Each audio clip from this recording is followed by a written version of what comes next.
Nous avons vu que rien ne s'est fait.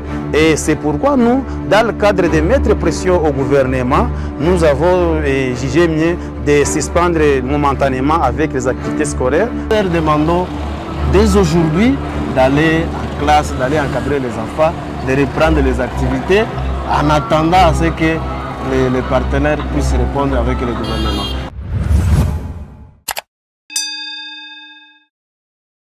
Très chers téléspectateurs, bonjour. Un honneur encore de vous retrouver dans cet autre numéro des décryptages. Décryptage qui est ces moments importants sur Kivu Morning Post pour parler de l'actualité au niveau de la région d'Kivu.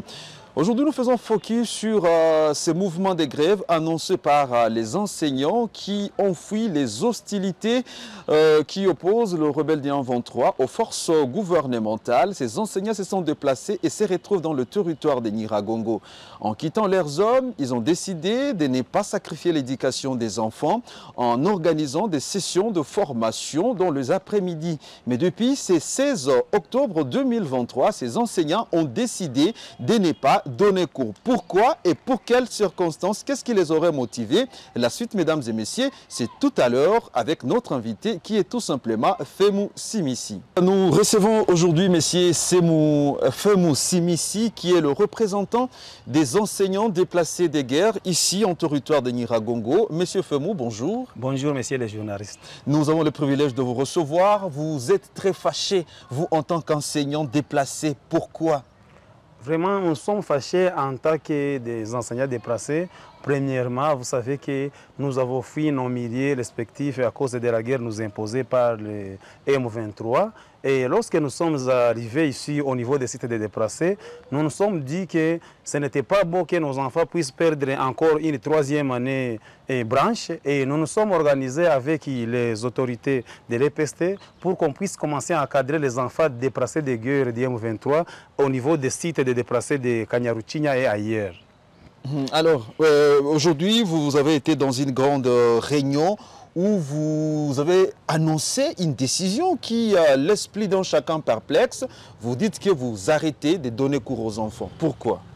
Oui, les enseignants avaient émis cette bonne volonté d'encadrer les enfants déplacés au niveau des sites, mais malheureusement, après un mois de prestations, nous avons constaté qu'il y a absence totale d'accompagnement de la part des autorités. Notamment, les enseignants se retrouvent en classe sans documents pédagogiques ni aucun manuel. Les enfants qui sont dans des classes sans des documents classiques et des objets classiques, mais aussi nous avons beaucoup de défis vraiment liés aussi à notre vie sociale. Vous allez voir, les enseignants sont dans des différents sites et il y en a des ceux qui sont dans des familles d'accueil et avec des longs trajets, nous manquons comment rejoindre nos services et là nous avons été affectés et tout cela, nous nous retrouvons vraiment dans l'impossibilité de continuer avec des difficultés pareilles. Est-ce que vous avez eu le temps de discuter avec l'autorité provinciale ou le responsable même en charge de l'éducation au niveau même de ce territoire de Nyiragongo? Oui, messieurs les journalistes, quand nous avions commencé cette initiative,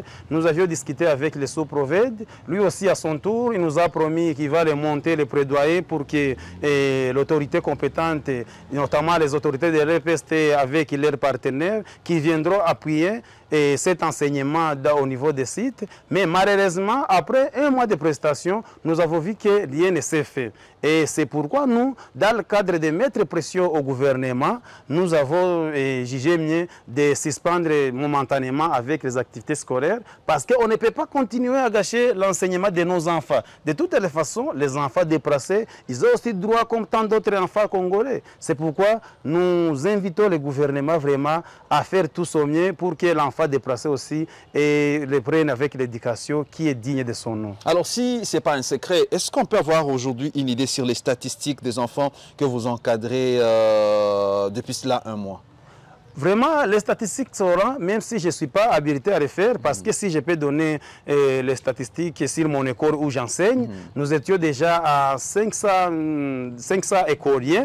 Et vous voyez que si c'était chez nous, c'était 500 écoliers. Ailleurs, c'était d'ailleurs catastrophique parce que les effectifs montrent qu'il y a beaucoup d'enfants vraiment qui sont en train de rater l'éducation.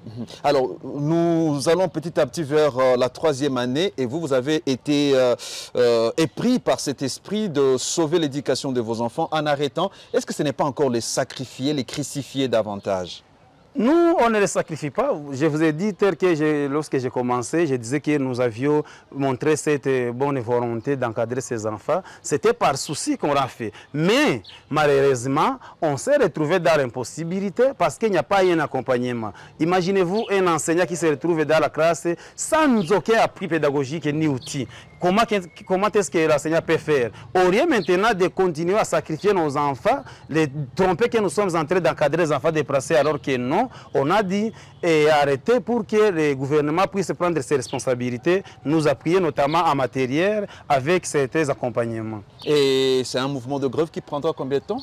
Bon, c'est pas, d'ailleurs, je ne dirais pas que c'est un mouvement de grève, c'est seulement une suspension momentanée. Dès que les autorités vont se saisir du dossier, parce que le dimanche passé, nous avions été en Assemblée générale où les enseignants ont émis leurs recommandations. Nous avons soumis ces recommandations auprès de l'autorité compétente. Notamment, nous avions saisi le gouvernorat de la province et nous avions saisi le PROVED, qui est le représentant du ministre du tuteur de l'EPST, et nous avions saisi toutes les autorités possibles. Nous attendons à ce qu'ils puissent aussi prendre en charge nos revendications. Dès que toutes les conditions seront réunies, nous sommes prêts à les prendre encore avec les activités. Alors, un dernier message à tous les téléspectateurs et ces autorités qui vous suivent à travers Kivu Morning Post. Le dernier message est au gouvernement.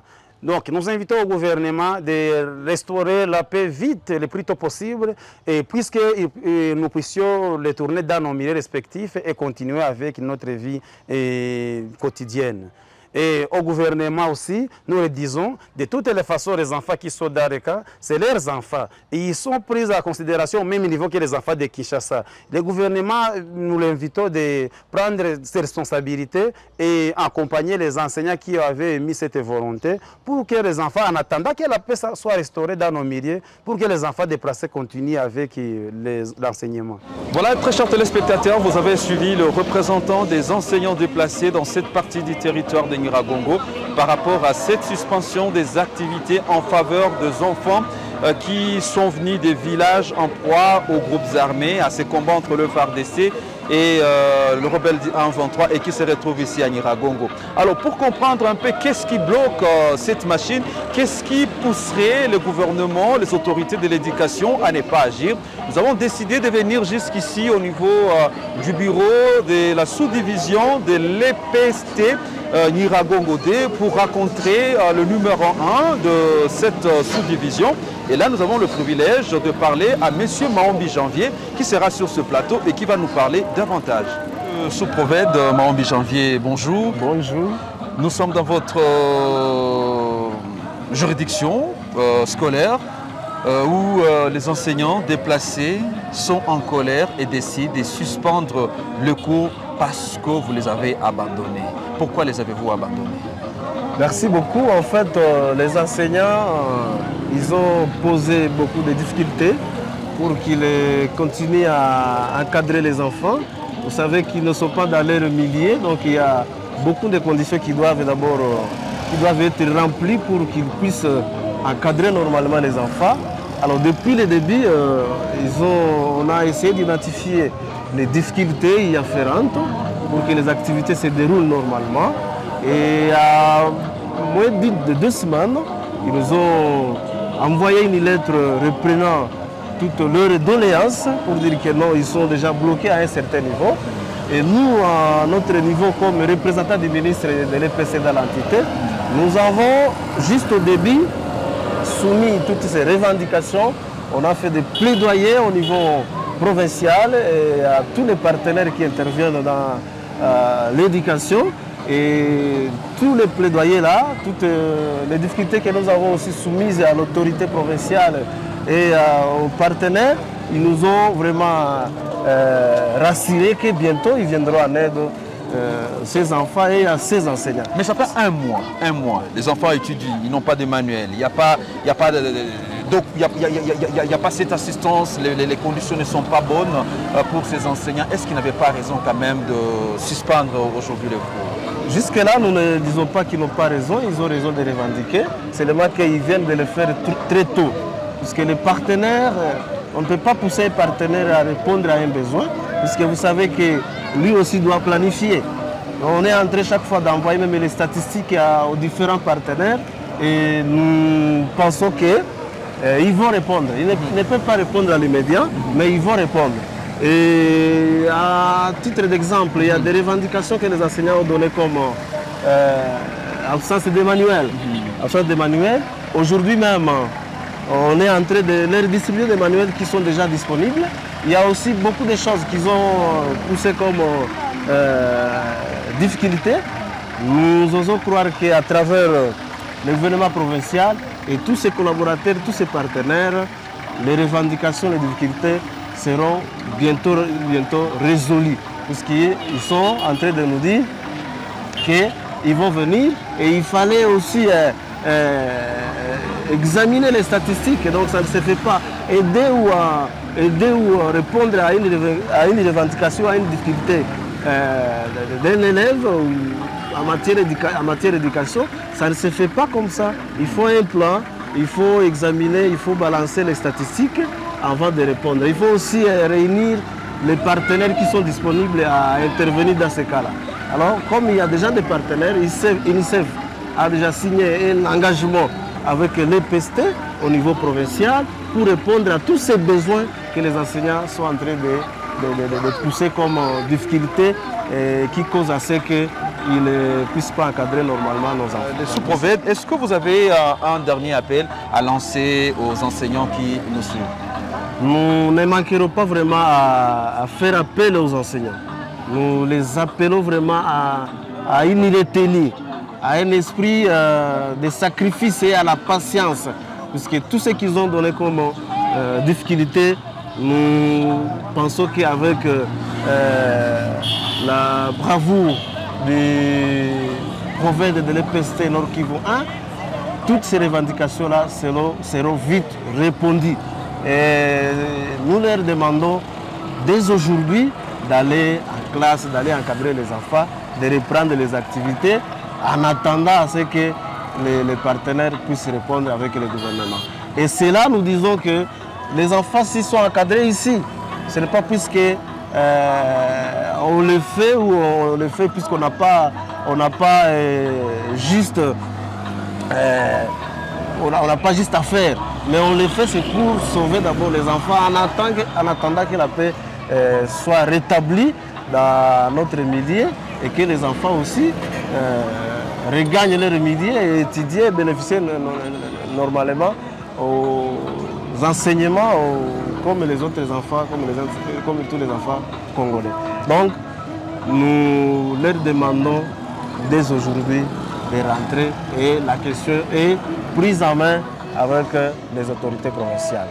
C'est sur cet appel, mesdames, messieurs, du sous-provède de la région éducationnelle Kibumba, en territoire de Nyiragongo, que nous sommes en train de clôturer avec ces numéros de décryptage. À tous et à tous, merci de nous avoir suivis et n'oubliez pas surtout de vous abonner sur Kivu Morning Post pour suivre l'actualité dans la région d'Ikivu.